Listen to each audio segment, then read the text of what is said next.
अस्सलाम वालेकुम जी, मेरा नाम डॉक्टर लीना बशीर है। मैं कंसल्टेंट गायनेकोलॉजिस्ट हूँ और आज मैं बहुत ही इम्पोर्टेंट टॉपिक पर डिस्कशन लेकर आई हूँ।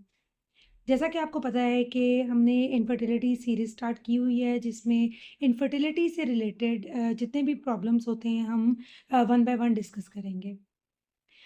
लास्ट वीडियो में हमने फीमेल कॉजेज़ ऑफ इनफर्टिलिटी हमने डिस्कस किया था। आज की इस वीडियो में हम male causes of infertility discuss करेंगे। हमारी सोसाइटी एक मेल डोमिनेंट सोसाइटी है। बहुत से ऐसे केसेस होते हैं जिसमें फीमेल पेशेंट्स अपने रेगुलर चेकअप्स भी कराती हैं, वर्कअप भी करवाती हैं और बहुत ही एक्सपेंसिव और हेवी मेडिसिन्स ले रही होती हैं और कई-कई साल से अपने ट्रीटमेंट्स करा रही होती हैं। लेकिन जब उनसे ये पूछा जाता है कि उनके मेल पार्टनर ने टेस्ट करवाया है या नहीं करवाया, यानी कि सीमन एनालिसिस हुआ है या नहीं हुआ, तो उनका आंसर होता है कि अभी तक उनके हस्बैंड ने टेस्ट ही नहीं करवाए। तो ये एक ऐसी चीज़ है जिसको एड्रेस करना बहुत ज़रूरी है। ये पेशेंट्स को बताना बहुत ज़रूरी है कि हस्बैंड सीमन एनालिसिस कितना इम्पोर्टेंट टेस्ट होता है इनफर्टिलिटी के वर्कअप में। आज की वीडियो में हम यही डिस्कस करेंगे कि हस्बैंड सीमन एनालिसिस की क्या इम्पोर्टेंस होती है, उसको हम किस तरह रीड करते हैं, उसमें किस-किस लेवल पे प्रॉब्लम आ सकती है। आई होप इस वीडियो के एंड तक मेल कॉजेज़ ऑफ सब फर्टिलिटी आपको क्लियर हो जाएँगे। प्लीज़ इस वीडियो को एंड तक देखें और अगर आपने चैनल को सब्सक्राइब नहीं किया तो प्लीज़ इस वीडियो को लाइक करें, चैनल को सब्सक्राइब करें। ये वीडियो आगे शेयर भी करें क्योंकि इस वीडियो में आपको बहुत सी कन्फ्यूजन जो पेशेंट्स को होती हैं वो भी क्लियर हो जाएँगी। सीमन एनालिसिस को डिस्कस करने से पहले हम थोड़ी-सी फिज़ियोलॉजी डिस्कस कर लेते हैं ताकि आपको कॉज़ेज़ बहुत क्लियर समझ आ जाएँ, उसके लेवल्स समझ आ जाएँ कि किस-किस पॉइंट पे, किस-किस स्टेज पर प्रॉब्लम्स आती हैं जिसकी वजह से सीमन एनालिसिस की रिपोर्ट ख़राब होने लग जाती है। तो चलें हम सबसे पहले फिज़ियोलॉजी को समझते हैं। बॉडी में कुछ हार्मोन्स रिलीज़ हो रहे होते हैं जो हमारे ब्रेन से रिलीज़ होते हैं, जिसे हम हाइपोथैलेमस बोलते हैं।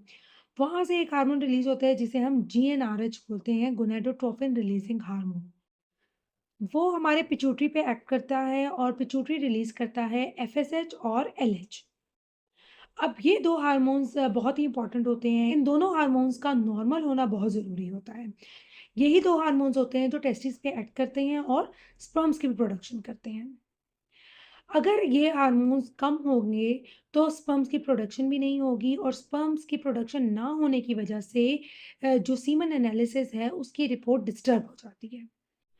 अब ये जो हमने शॉर्ट सी फिजियोलॉजी डिस्कस की है, अगर आपको ये समझ आ जाए, तो आपको ये समझ आ जाएगा कि किस-किस लेवल पे डिस्टर्बेंस होगी तो सीमन एनालिसिस डिस्टर्ब हो जाएगा। इसको हम 2 तरह से डिस्कस कर सकते हैं या 2 तरह से क्लासिफ़ाई कर सकते हैं। एक तरीका ये है कि हम प्री टेस्टिकुलर, टेस्टिकुलर और पोस्ट टेस्टिकुलर कॉज़ेज़ को डिस्कस करें और दूसरा तरीका ये है कि हम जो डब्ल्यूएचओ के क्राइटेरिया के अकॉर्डिंग जो सीमन एनालिसिस की रिपोर्ट होती है, उसके अकॉर्डिंग हम डिस्कशन करें। सबसे पहले हम डिस्कस करते हैं प्री टेस्टिकुलर, टेस्टिकुलर और पोस्ट टेस्टिकुलर कॉज़ेज़ के बारे में। तो प्री टेस्टिकुलर कॉजेज़ में हमारे पास सबसे पहले फैक्टर आ जाता है जेनेटिक फैक्टर। जेनेटिकली कुछ मेल्स के हार्मोन यानी कि एफएसएच, एलएच लेवल्स कम होते हैं या नहीं होते जिसे हम हाइपोगोनाडोट्रोपिक हाइपोगोनाडिज्म बोलते हैं।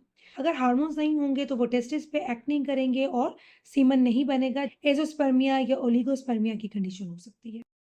इसके अलावा जो पेशेंट बहुत ओबीज़ होते हैं, उनमें भी ये प्रॉब्लम आ सकते हैं। कोई भी क्रॉनिक इलनेस हो, जिस तरह डायबिटीज़ होती है या फिर क्रॉनिक स्मोकर है पेशेंट, तो उसमें भी ये प्रॉब्लम्स आ सकते हैं, हार्मोन्स डिस्टर्ब हो सकते हैं।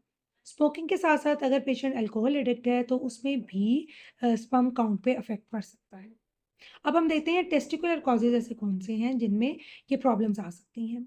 तो टेस्टिकुलर कॉजेज़ में सबसे इम्पोर्टेंट आ जाता है इन्फेक्शंस, जिसमें मम्स होते हैं और ऑर्काइटिस होता है। पोस्ट टेस्टिकुलर कॉजेज़ में अगर कहीं ऑब्स्ट्रक्शन होगी, टेस्टिस पम्प्स तो ठीक बना रही है, लेकिन जो पैसेज है वो आगे से ब्लॉक हो, ये मोस्टली उन पेशेंट में होता है जिनकी कोई हर्निया की सर्जरी हुई होती है या फिर कोई जेनेटिक फैक्टर्स भी इसमें इंक्लूडेड होते हैं। ये तो हमने डिस्कस किया था कि प्री टेस्टिकुलर, टेस्टिकुलर और पोस्ट टेस्टिकुलर हम किस तरह ये पता कराते हैं कि पेशेंट को किस स्टेज पे या किस लेवल पे प्रॉब्लम आ रही है। इसके अलावा ये भी तरीका होता है कि जब हम सीमेन एनालिसिस की रिपोर्ट देखते हैं, तो उसमें हमने कुछ चीज़ें देखनी होती हैं जिनका नॉर्मल होना बहुत ज़रूरी होता है। अगर हम डब्ल्यूएचओ का क्राइटेरिया देखें तो उसमें हमने वॉल्यूम देखना होता है, काउंट होता है और इसके अलावा मोटिलिटी होती है और मॉर्फोलॉजी देखनी होती है।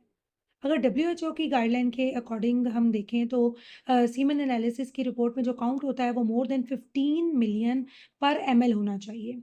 मॉर्फोलॉजी मोर देन 4% होनी चाहिए और जो मोटिलिटी होती है वो मोर देन 32% होनी चाहिए और जो वॉल्यूम है वो मोर देन 1.5 एमएल होनी चाहिए। तो हम इस रिपोर्ट के अकॉर्डिंग हम देखते हैं कि क्या-क्या प्रॉब्लम्स आ सकते हैं, जिसकी वजह से काउंट में मोटिलिटी, मॉर्फोलॉजी या वॉल्यूम पे इफ़ेक्ट होता है। सबसे पहले हम बात करते हैं कि वॉल्यूम अगर कम होगा, वॉल्यूम अगर कम हो तो सबसे मेजर कॉज़ यही होती है कि एक तो कलेक्शन प्रॉपर नहीं हुई भी और पेशेंट को गाइड नहीं किया गया कि सीमन एनालिसिस किस तरीके से करवाना होता है और उसमें कितने डेज़ का एब्सटिनेंस ज़रूरी होता है। यानी कि कितने डेज़ हस्बैंड वाइफ की मीटिंग ना हो, उसके बाद ये टेस्ट करवाना होता है। उसमें अक्सर वॉल्यूम के प्रॉब्लम्स आते हैं। अब आ जाते हैं सीमेन काउंट पे। सीमेन काउंट मोर देन 15 मिलियन पर एमएल होना चाहिए। इसमें प्रॉब्लम्स तब आते हैं जब प्री टेस्टिकुलर कॉजेज़ होते हैं, जैसे हमने पहले डिस्कस किया था कि हाइपोगोनाडोट्रोफिक हाइपोगोनाडिज़्म में जिसमें एफएसएच और एलएच के प्रॉब्लम्स आते हैं, हार्मोनल प्रोफाइल डिस्टर्ब होती है, उसमें काउंट अफ़ेक्ट हो रहा होता है। इसके अलावा अगर पेशेंट स्मोकर है, अल्कोहल एडिक्ट है या फिर उसको कोई इन्फेक्शन हुआ है, इन्फेक्शंस में हमारे पास ऑर्काइटिस आता है, मम्प्स बहुत कॉमन है। इसके अलावा अगर टॉरियन है या फिर कोई ट्रॉमा की हिस्ट्री है। अगर पेशेंट को कोई क्रॉनिक डिज़ीज़ है, जैसा क्रॉनिक लिवर डिज़ीज़ है, किडनी डिज़ीज़ है या फिर डायबिटीज़ है पेशेंट या कोई क्रॉनिक ऐसी इलनेस है जो जिसे कार्सिनोमास होते हैं, रेडियोथेरेपी या कीमोथेरेपी पेशेंट ले रहे होते हैं। ऐसे पेशेंट्स का भी काउंट इफ़ेक्ट होता है, जिसे हम ओलिगोस्पर्मिया या एज़ोस्पर्मिया बोलते हैं। कुछ पेशेंट्स होते हैं जो कुछ ऐसे ड्रग्स ले रहे होते हैं जिनसे भी काउंट इफ़ेक्ट होता है, जिसमें स्टेरॉइड्स और हकीमी मेडिकेशंस जो होती हैं, जो प्रोलॉन्ग ली जाती हैं, उनमें भी ये प्रॉब्लम आता है। इसके साथ-साथ कुछ एंटी कन्वल्सन थेरेपीज़ होती हैं जिनको कोई फिट्स की हिस्ट्री होती है। वो प्रोलॉन्ग एंटी कन्वल्सन थेरेपीज़ पे होते हैं, तो उनमें भी काउंट इफ़ेक्ट होता है। अब आ जाते हैं हम मॉर्फोलॉजी पे। मॉर्फोलॉजी नॉर्मली मोर देन 4% होनी चाहिए, लेकिन अगर मॉर्फोलॉजी इफ़ेक्ट हो रही है, तो उसमें मोस्टली इन्फेक्शंस होते हैं या फिर वेरिकोसील होती है जिसमें ये प्रॉब्लम्स आते हैं। जो फोर्थ पॉइंट होता है वो होता है मोटिलिटी। मोटिलिटी उन पेशेंट्स की इफ़ेक्ट होती है जो बहुत हीट एक्सपोज़र या कोल्ड एक्सपोज़र में रहते हैं। कुछ पेशेंट्स ऐसे होते हैं जो प्रोलॉन्ग किसी गर्म इलाकों में या ठंडे इलाकों में रह रहे होते हैं, उनमें भी मोटिलिटी इफ़ेक्ट होती है जिसे हम एस्थीनियोस्पर्मिया बोलते हैं। इसके अलावा जो इन्फेक्शंस होते हैं उनमें भी मोटिलिटी इफ़ेक्ट होती है। ये 4 चीज़ें बहुत इम्पोर्टेंट होती हैं। फर्टिलिटी में इन 4 चीज़ों का नॉर्मल होना बहुत ज़रूरी होता है, जिसमें काउंट होता है, मोटिलिटी, मॉर्फोलॉजी और वॉल्यूम है। आई होप इस वीडियो में आपको मेल कॉजेज़ ऑफ सबफर्टिलिटी क्लियर हो गए होंगे।